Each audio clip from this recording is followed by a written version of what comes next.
Hello everyone, this is Daniel Crawford here. Number one, I'm not even sure who all watches this show, if anyone watches this show, but it's out here just in case you ever want to watch something. So, I just want to entertain as well as more just providing my view about things that are going on right now. It'd obviously be a lot more fun if I still had like a partner to talk with, as I did before with Jeff, but that's okay. Let's go on. So, like I promised in a previous episode, I was going to give my snap review, if you will, of WrestleMania Night 2, as well as I'm also going to give it for the Raw after WrestleMania. So this is going to be kind of like a combined thing where I'm also kind of tying up loose ends with the final best 10 or 10 top 10 things that I have always done for this show, that I'm now going to be transitioning over that format to my podcast. So, I won't be reviewing that part for Raw forward. That will be talked about later on in the week on the podcast. But right now, let's talk about the WrestleMania Night 2 and the Raw after WrestleMania. So, 2 nights ago, WrestleMania Night 2, I'm depressed that WrestleMania is over. Like, it just left me like, because WrestleMania Night 1 was so good, and it just left you wanting more. And WrestleMania Night 2 was also really good. I mean, granted, it didn't have the same exact feel that Night 1 did. It would have been kind of cool if WrestleMania was all one night. Just so the athletes in the ring could have experienced that same energy from the crowd.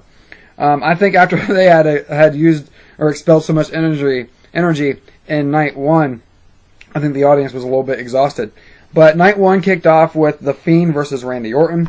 And I know a lot of fans out there were not happy with this match, and I understand why. The Fiend storylines it's not for everyone. Not everyone is entertained by it. Me, I'm always entertained by it because I love the long game. I love long-term storylines and these matches and stories that have deeper meaning that you have to look into. And I'm kind of like a sponge for information. I like reading into the meanings of all these things. That's why I love the Firefly Funhouse match at last year's WrestleMania. I loved it. And, especially after I learned some of the deeper meanings behind everything, it's just I gained a greater appreciation for the way Ray's mind works. And looking into this match, it was good. I wasn't a fan of the red light coming back. I'm not going to lie. I just wasn't. I get the point of it, though, because it's like a horror movie. Everything with The Fiend it's like a horror story being told. But Randy Orton, he was on the losing end for much of it. Fiend was being indestructible. And then suddenly, Alexa Bliss, who brought The Fiend back, now out for revenge against The Fiend. Whether she is serving on behalf of Sister Abigail or not, my strong suspicion, especially after I've done some of the fan theories about this, was that, Alexa has been completely possessed by Abigail, and she's been increasingly getting possessed by Abigail, Sister Abigail, this whole time. Over time, Sister Abigail's been gradually taking hold of Alexa, and that, once the Fiend went away, Sister Abigail and Alexa kind of went nuts. And then, of course, Alexa turned on the Fiend, costing him the match. And the reason why it cost him the match is, let's realize this for a second. The Fiend is nothing but rage. That's the only emotion that the Fiend typically feels or expresses. The Fiend is always coming after the people who have wronged Bray in the past. That's the whole point of the Fiend. It's like Jason Voorhees in a way. Like Jason Voorhees meets Freddy Krueger. That's what this is, basically. So the Fiend was coming after Randy Orton, was getting his way with him, and then suddenly Alexa pops up and confuses the Fiend.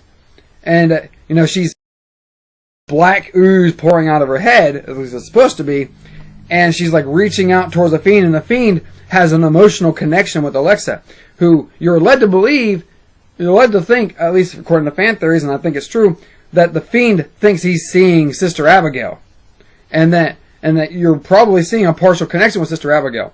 So you see the Fiend reaching out to try and connect with her, and this distraction causes him to feel something other than rage, which weakens him, makes him vulnerable, and leads to Randy Orton hitting him with the RKO and getting the victory. And then, of course, they both disappear.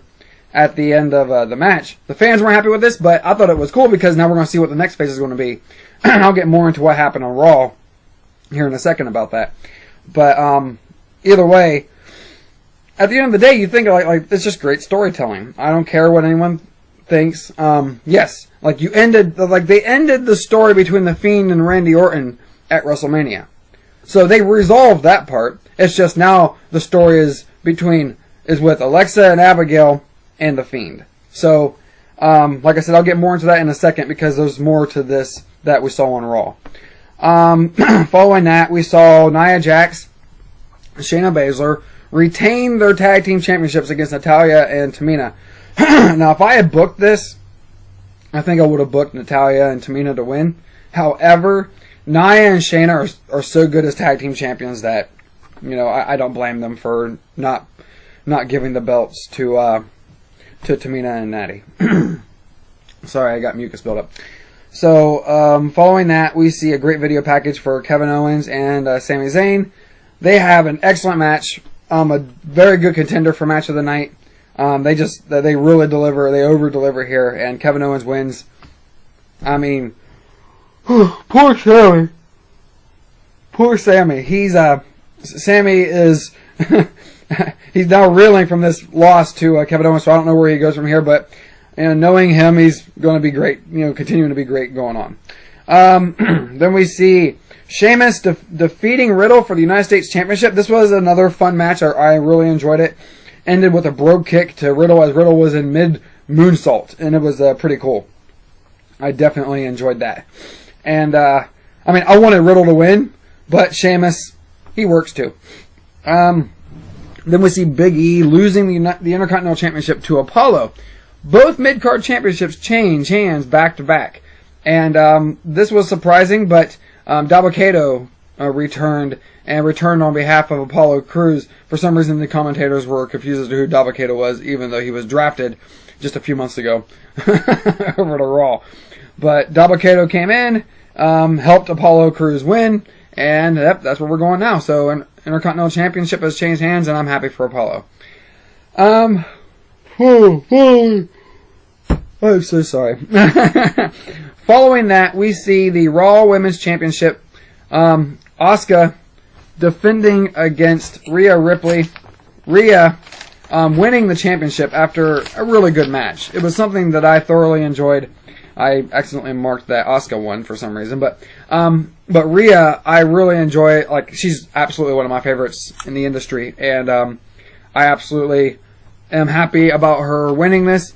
And Asuka, I think she still looks pretty good for the near future. Like, a lot of people, and there's some justification behind this thought, a lot of people think that WWE has mishandled Asuka here recently. Yes. I think there might be some injuries here and there, but I think there's also a point to where they just kind of don't know what to do with her.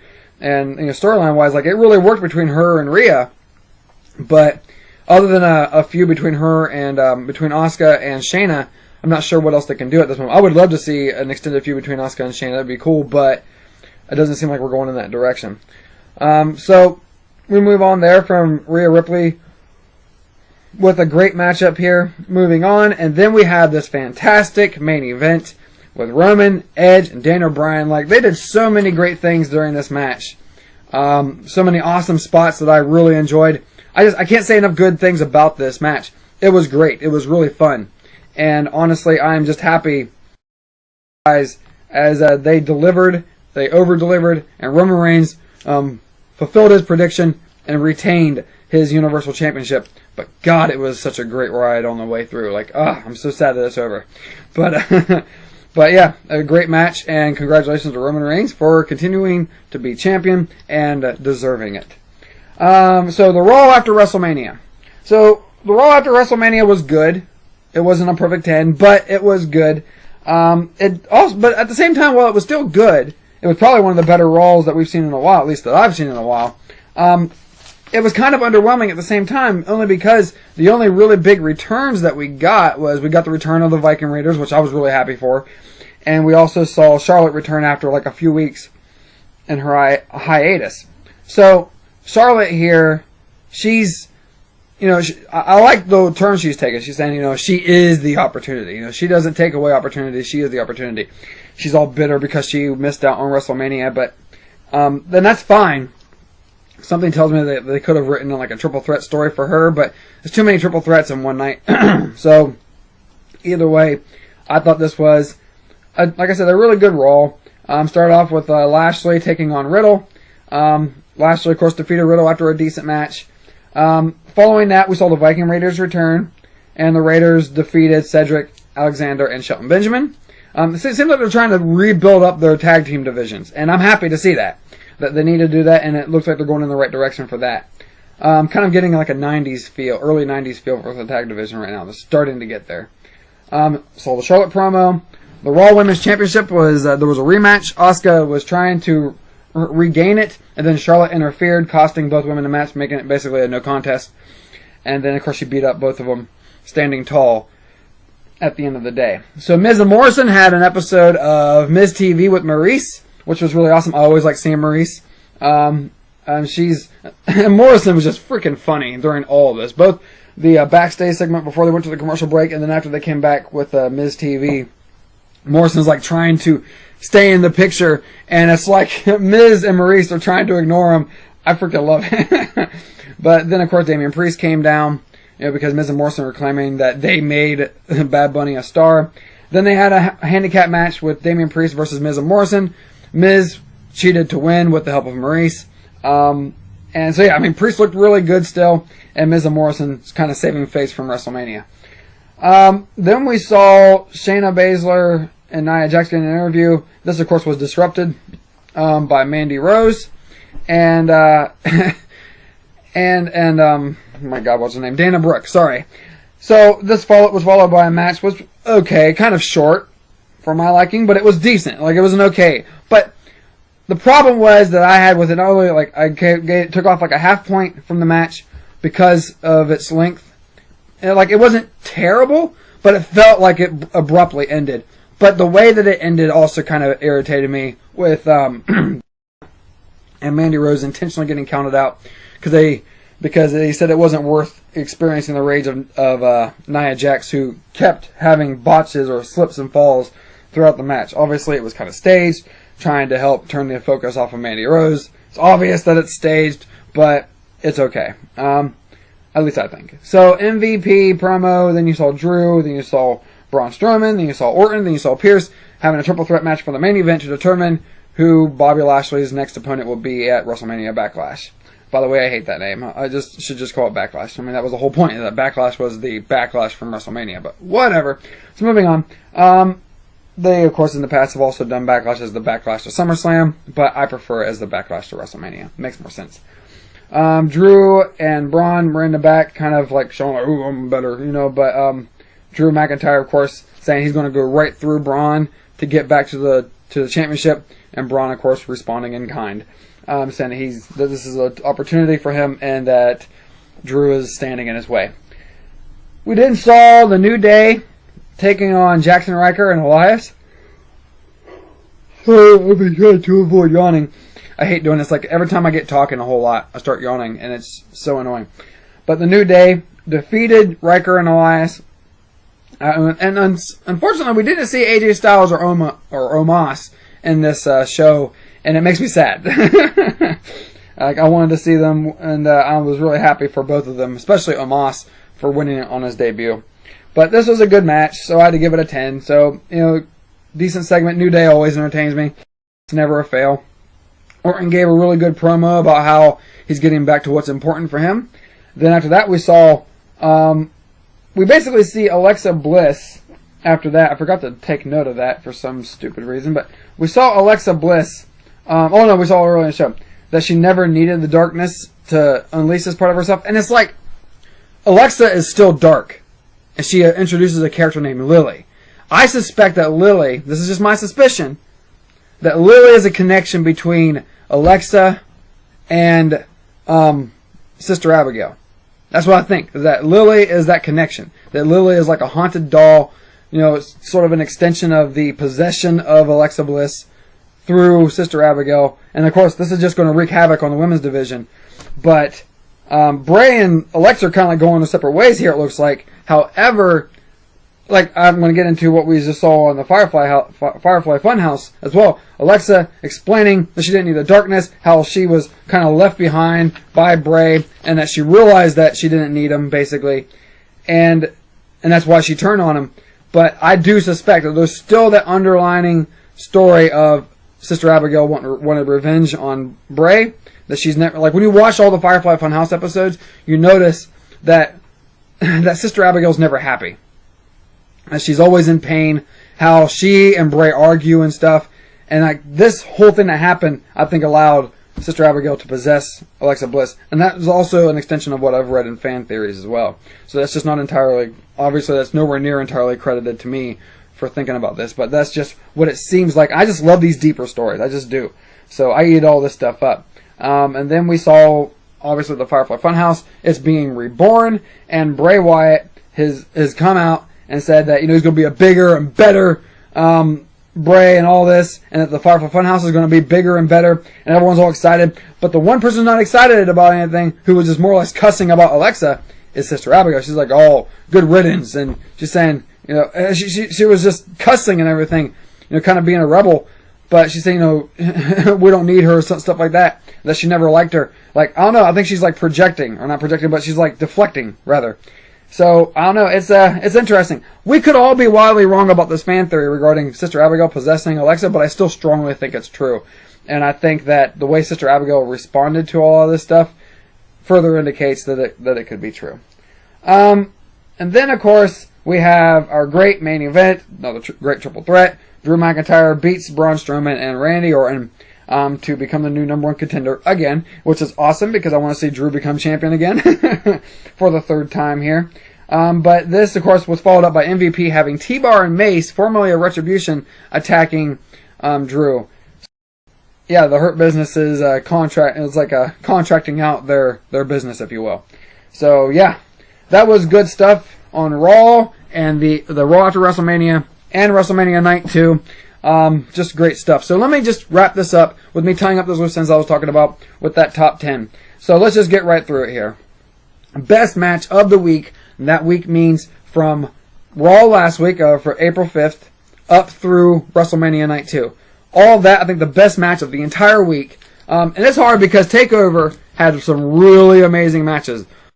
Versus, or Walter, I like to pronounce it as Volta. But Volta versus Ciampa for the NXT UK Championship was just awesome. The part where Walter like chops his hand through the top of the table and breaks it in half.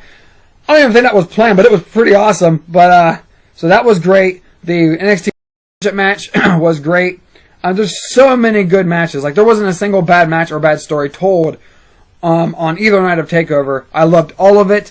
Definitely recommend watching it to anyone because it was an amazing show. Having said that, WrestleMania was also chock full of awesome matches. You had Bobby Lashley versus Drew, which almost stole the show. Like, it definitely set the tone for the rest of night one because they had the fans amped up. You could tell they were energized by it, like I talked about in my review of it.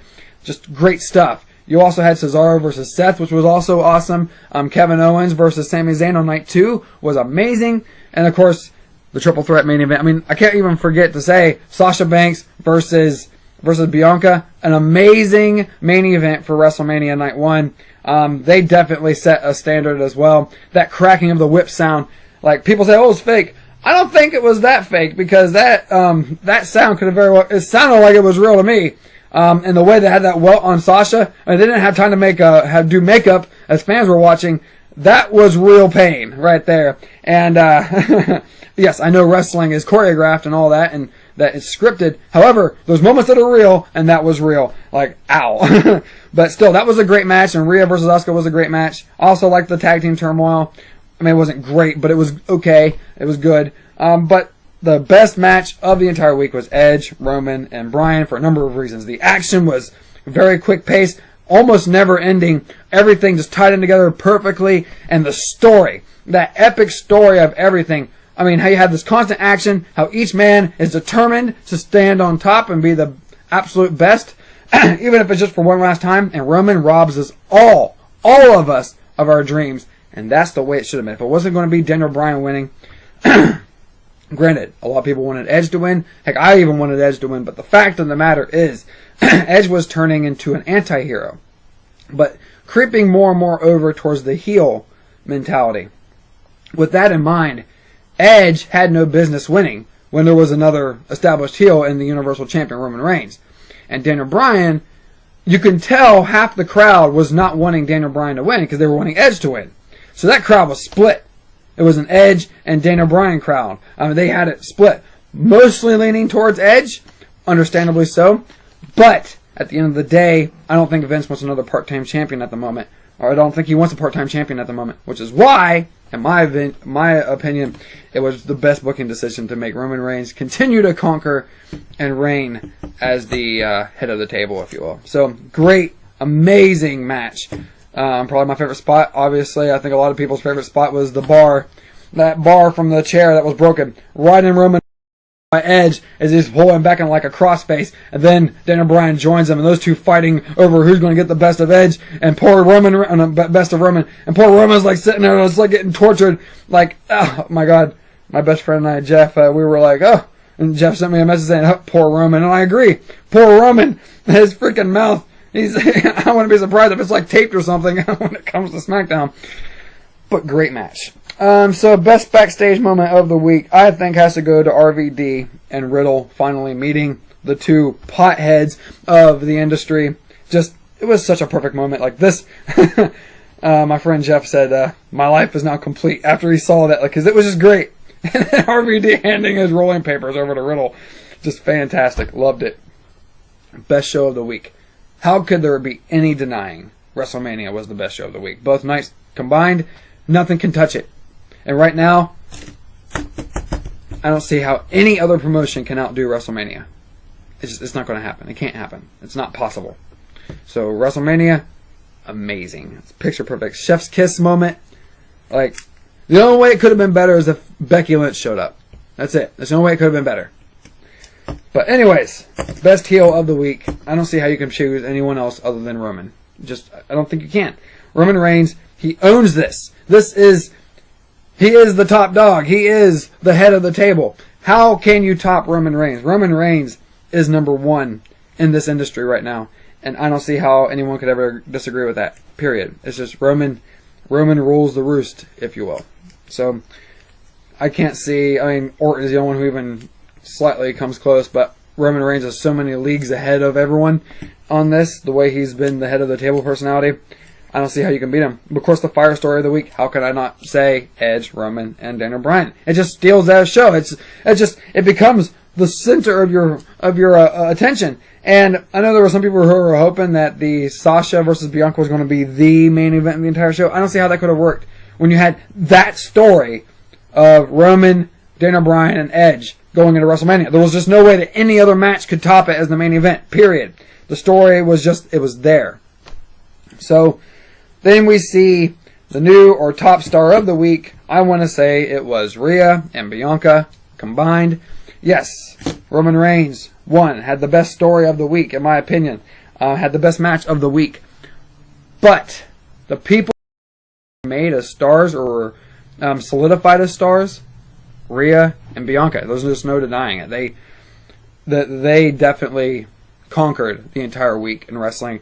And kudos to both of them because they are the new faces of the women's division, and God, it is a great time to be a wrestling fan, especially the women's wrestling. Best promo of the week goes back to that fire story. It's Edge. Edge had the best promo of the week, period. Roman was probably a second. All three of them had great promos on SmackDown before WrestleMania, or they called it WrestleMania SmackDown. But Edge, his promo, on top of that, his mic work with him and Paul Heyman on Talking Smack right after SmackDown. Edge is just he's so focused, so determined, and that seriousness behind it, he's coming for this championship. It's you wanted him to win after that, because you could feel that energy there and how determined he was to win. And it's just, that's the kind of stuff that you miss in professional wrestling. Don't get me wrong, I still think it's good. It's still great at times, but right there, that promo, that's how you do a promo. Period. That intensity.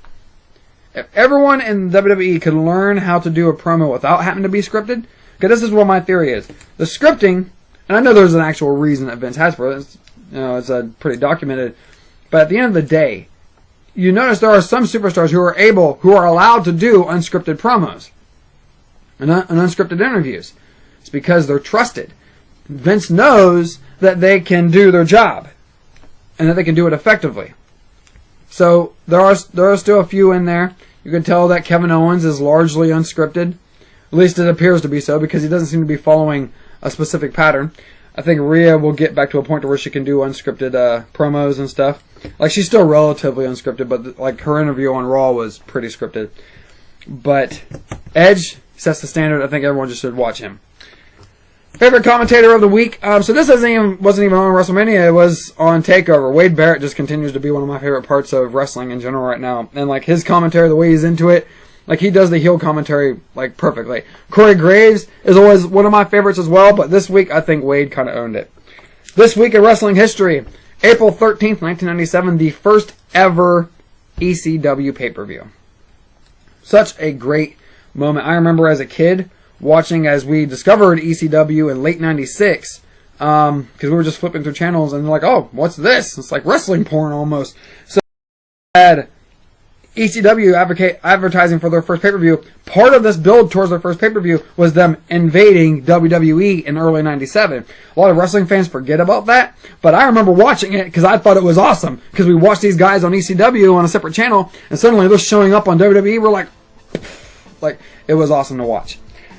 And then, ladies and gentlemen, that concludes the show. Check out, the podcast Extra Extra, which I will be making a return to that for the first time in probably about a week and a half, 2 weeks. Extra Extra. Go to danielcrawford.org to find all my links, all my podcasts, everything else I'm doing, and we will catch you next time.